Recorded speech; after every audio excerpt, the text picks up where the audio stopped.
Hey everybody, this is John. Welcome to the free video, and let's take a look at what's shaking here. So main thing, of course, SPY had a huge day today after kind of a little bit of a fake out.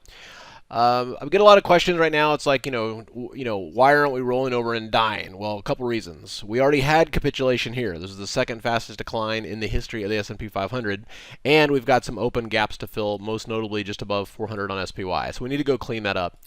It's very possible we clean that up, and then we're going to get some backing and filling. But there's a couple things here to keep in mind why at least I don't think we're going to roll over and die, at least in the near term. One of the main ones here is the SKEW, and a very simplified version of the SKEW is that when it's up here 145, 170ish, it means that funds are very, very nervous and they are aggressively hedging because they're nervous about a 2 standard deviation correction. All right.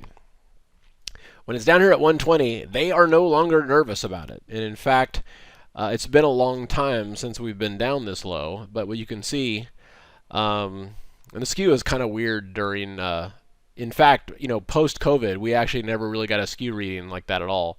You can see right here, we had, here at the lows, we had a very low SKEW reading at that point. They weren't concerned. Here, they weren't concerned. And then after that, this is the weirdest rally because during this rally, everybody was concerned. And then, and at some point, they got paid off on that by their hedges. But now they're like, okay, whew, we're through that.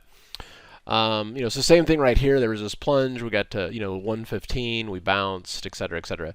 So just kind of keeping that in mind, and then also just taking a look at the VIX here. So where the VIX has found a hard landing has been around 20, and when we get to 20 is also kind of where the S&Ps kind of peter out and die.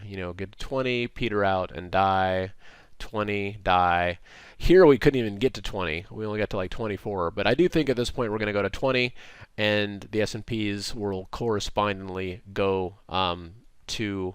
We're at 392, so I'm looking, potentially 4100 on the SPX. So that's 410 on the SPY. That does not mean that we're going to go straight up. I'm talking between now and like end of August. But at this point I'm not. And then October I think things get ugly again. So anyway, hope it helps. That's what I got, and we'll see you at the next update. Hey, John here with Simpler Trading. Thanks for watching. If you enjoyed this video, comment down below and let us know what topic you want to see us cover next. Also, be sure to subscribe and click the bell icon so you can get notified when we release new videos. And if you want to watch us trade in real time using our own money, go to simplertrading.com and learn how to sign up. Good trading, and we'll see you next time.